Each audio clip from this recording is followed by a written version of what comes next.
সাত ভাগে কুরবানি দেওয়া যাবে কি? জি না। সাত পরিবার আর সাত ভাগ এক নয়। সাত পরিবারের পক্ষ থেকে একটা গরু কুরবানি করার কোনো হাদিস দুনিয়াতে নেই। 7 জনের পক্ষ থেকে আছে। কেন ভাগ করতে যাবেন? বিপদে পড়বেন কেন? টাকা বেশি আছে, রাজস্থান থেকে উট নিয়ে আসেন। টাকা কম আছে, গরু জবাই করেন। তার চেয়ে কম আছে, খাসি জবাই করেন। তার চেয়ে কম আছে, ছাগি জবাই করেন, যেগুলো বাচ্চা দেয়। তার চেয়ে কম আছে, টাকা ভেড়া করেন। অল্প টাকা দিয়ে হবে। রাসূলের সুন্নাত অনুযায়ী থাকেন। আর কেউ যদি আপনাদেরকে বলে, কে বলবে চলবে না, তো বলুক। আমি 26 বছর থেকে ফতোয়া লিখছি। কতদিন থেকে? 26 বছর থেকে, এ হাত দিয়ে। আর 6 বছর থেকে ফতোয়া বোর্ড পরিচালনা করি। আমার বিদ্যা কম, চর্চা করি বেশি। আমার ইতেসাম পত্রিকার নিজে আমি সভাপতি। ইতেসাম পত্রিকার একটা পত্রিকার 50টা প্রশ্নের উত্তর আছে। আপনার ভালোবাসা থাকা ভালো। আচ্ছা, শায়েখ, ইফতার দেরিতে করলে কি সুন্নাহ হবে ও গুনাহ হবে? জি, ও তো ইহুদি খ্রিস্টানদের কাজ। গুনাহ হবে মানে ও তো ইহুদি খ্রিস্টানদের কাজ। আপোষের কোনো সুযোগ নেই। সাহারি না খেয়ে কি রোজা রাখা যাবে? জি, বিলকুল যাবে। কয়েকবার বললাম না?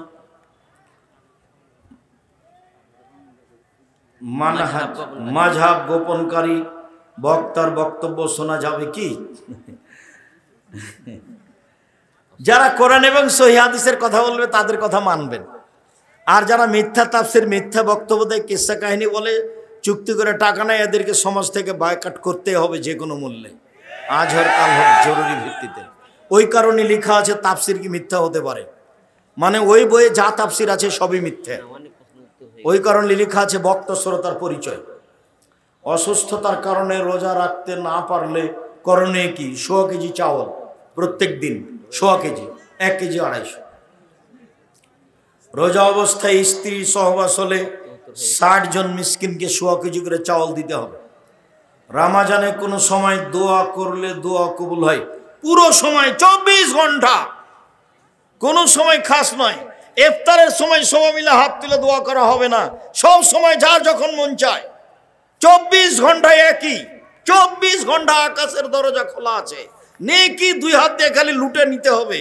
তাসবিহ, তাহলিল, জিকির, আজকার, দান, খায়রাত, কোরআন তেলাওয়াত করে ক্ষমা চাই। আস্তাগফিরুল্লাহ ওয়া আতুবু আলাইহি। আস্তাগফিরুল্লাহ আল্লাযী লা ইলাহা ইল্লা হুয়াল হাইয়ুল কাইয়্যুম। ওয়া আতুবু ইলাইহি। আল্লাহুম্মা আনতা রাব্বী লা ইলাহা ইল্লা আনতা খালাকতানি ওয়া আনা আবদুকা ওয়া আলা আহদিকা ওয়া আহদিকা মাসতাতাতু। আউযু বিকা মিন শাররি মা সানাতু ওয়া আবুউ লাকা বিনি'মাতিকা আলাইয়া ওয়া বিযামবি ফাগফিরলি ফাইন্নাহু লা ইয়াগফিরু যুনুবা ইল্লা আনতা। এসব দোয়া পড়ে ফরজ গোসল না করে কত সময় থাকা যায়?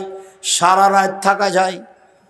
অজু করে থাকা ভালো, অন্যথায় তায়াম্মুম করে থাকা ভালো। ফরজ গোসল না করে খাওয়া যায়, ফরজ গোসল না করে ঘুমিয়ে থাকা যায়, ফরজ গোসল না করে সিম গাছ থেকে সিম ছিঁড়া যায়, ফরজ গোসল না করে ভাত রান্না করা যায়, ফরজ গোসল না করে সব কাজ করা যায়।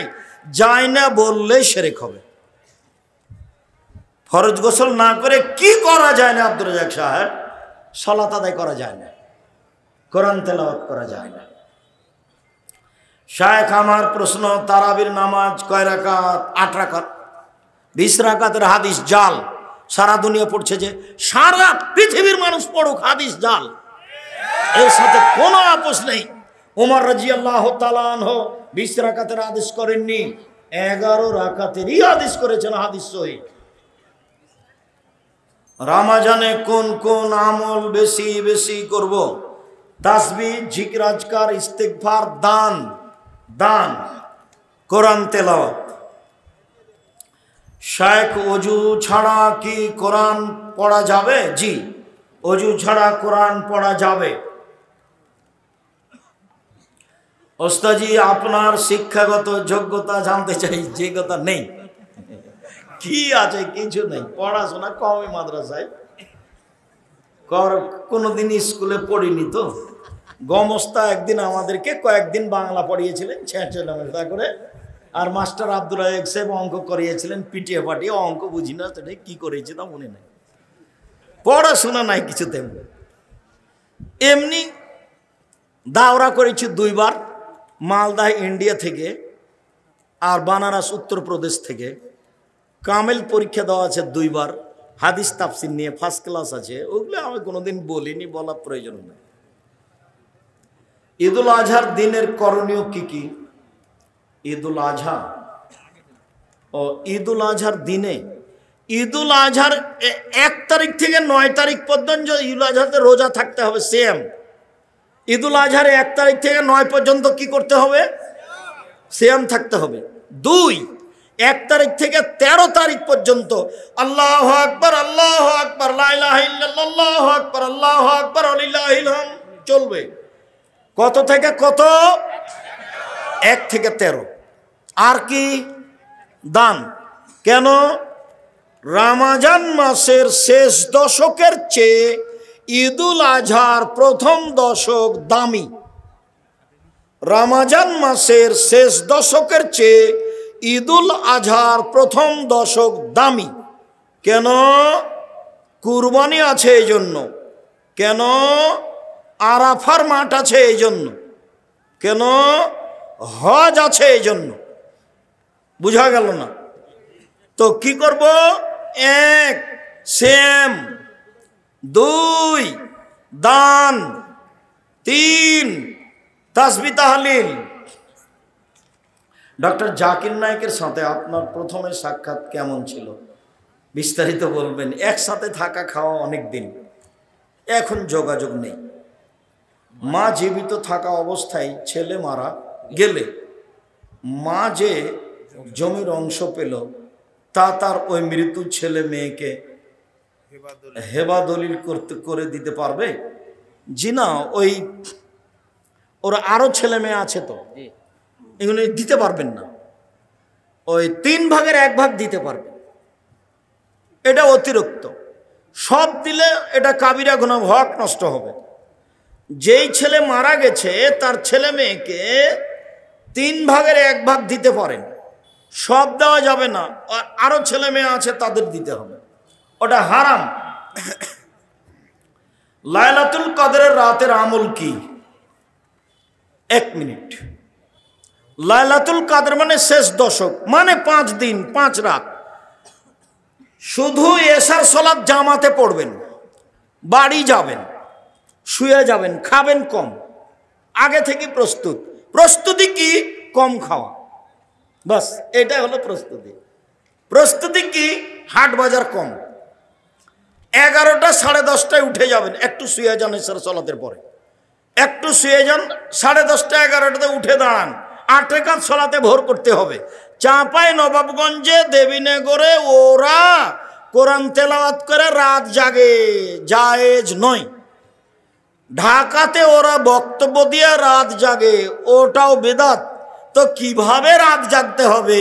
এই যে কিভাবে দেখান তো দেখি। আল্লাহু আকবার, 8 রাকাত সালাত আদায় করব। আমি তো হাফেজ নই, কি পড়বো? সূরা ফাতিহা, তারপরে কি? সূরা ইখলাস, কুল আল্লাহ, পড়তে থাকবো। আর দাঁড়িয়ে থাকতে পারি না, তখন রুকুতে যাব। কি বলবো? সুবহানাল্লাহ আজিম। কতবার? লক্ষ কোটি বার, যতক্ষণ থাকা যায়। উঠে আসি, সামিআল্লাহু লিমান হামিদাহু, আবার সিজদায় যাই। কি বলবো? সুবহান রাব্বিল আলা। কতবার? যতবার চলে। উঠে আসি, দোয়া পড়ি, আবার যাই। কতবার? যতবার চলে। এ হলো 1 রাকাত। এভাবে আরেক রাকাত, এ হলো 2 রাকাত, এভাবে আর 2 রাকাত, এ হলো 4 রাকাত। এইবার আসলো তাসবিহ তাহলিল, ক্ষমা চাওয়া, কান্নাকাটি। আজকে ক্ষমা নিতে হবে রাতে। আগে ক্ষমা করো, তারপরে কোনো কথা। 2 চোখের পানি ঝরঝর করে ঝরবে। দরজা থেকে ভিতর থেকে শিকলি লাগিয়ে দিতে হবে, বাইরে থেকে যেন কেউ না আসতে পারে। নির্জনে কান্নাকাটি করতে হবে। ক্ষমা আজকে নিতে হবে ঘন্টা যাবত। এরপরে আবার 4 রাকাত পড়তে পড়তে দেখা যাবে আজান হয়ে আসছে। এরই নাম হলো রাত জাগা। বুঝা গেল না কথা? এটাই স্পষ্ট, এটাই নীতি।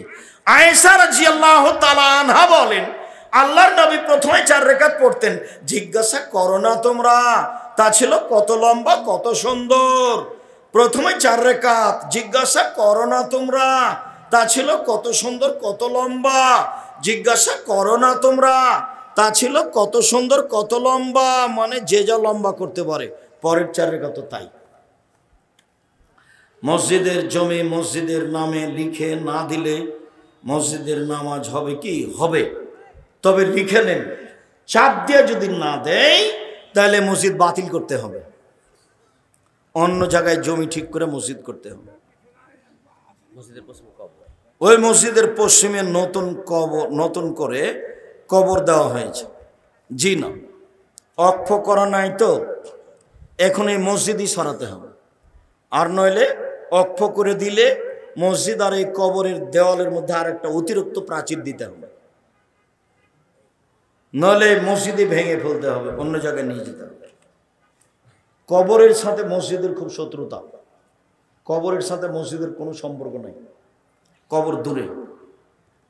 আসসালামু আলাইকুম ওস্তাদজি, অজু করার সময় কোনো কথা বলা যাবে কি? যাবে, কোনো সমস্যা নেই, বলা যাবে না, বলাটাই শিরক।